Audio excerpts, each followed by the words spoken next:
Yeah, I guess I think I mean, even if I had not made Rogue One, I think the creator, the film, would feel very influenced by Star Wars anyway.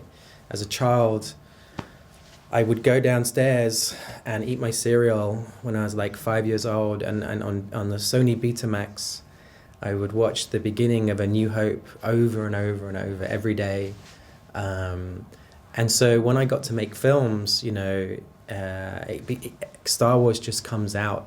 And if anything, in this movie, it was also designed, our production designer worked on the Star Wars films, and we had to remove Star Wars from it. Sometimes we would design things and go, it's cool, but it's too much like Star Wars. And, you know, we would try and push it somewhere else. And it's always an influence on my filmmaking for sure.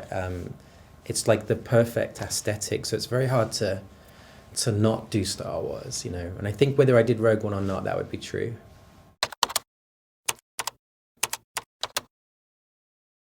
Making your first film is typically a very low budget movie. You know, you don't get very much money for your first one, but there's a lot of creative freedom that comes with having no money. And then I was really lucky. I got sort of teleported to the World Cup final and got to make a Godzilla movie after that. And there's big advantages to having lots of Hollywood resources, but also a lot of disadvantages. And so I was trying to find with this film a way of combining all the positives of having no money and all the positives of doing a big Hollywood blockbuster. And so this film was like, the idea was we would shoot it like a small crew, like a very small, like independent film, but then save a lot of the budget for the visual effects to sort of turn that world, like shoot in real locations, and then turn that world in post-production into this science fiction future. And so hopefully it feels like a very realistic environment and world that because we went to like 8 different countries and 80 different locations just in Thailand, and so it was trying to find that sweet spot, that holy grail between independent filmmaking and Hollywood blockbusters.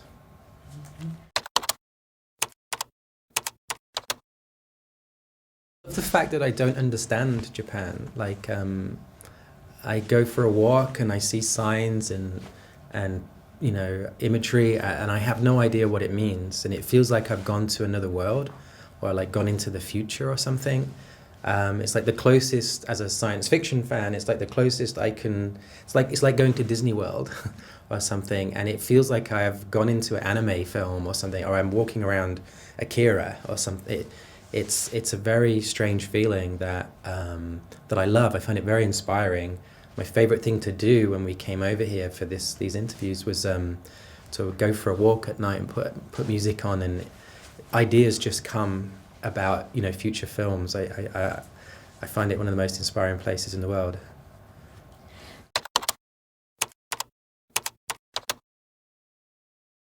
Yeah, it's like it's interesting because I would say in post-production you have like typically a year. On a big movie like this, you have like a year after you finish filming, you have like a year to edit the movie, finish the film, and I would say the first third of that time is you making the movie you want to make, and then the next 2/3 is you showing the film to other people and them telling you how they feel, and then you change it based on people's responses. And it's a very strange thing, because if I'm really, as much as I say, people might say, a filmmaker might say, I'm making this movie for me, they're not really, because, you know, it'd be a much easier life just to picture the film in my head and then go do something else, you know, that's a much easier thing than making a film.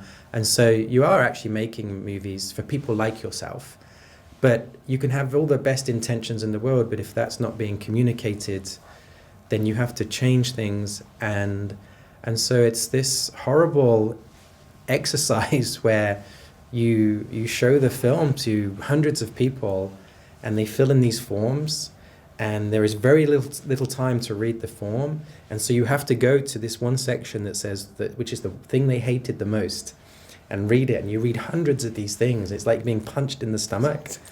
But on the other side of that, you improve the movie and you make a better film so that everybody hopefully enjoys it a lot more.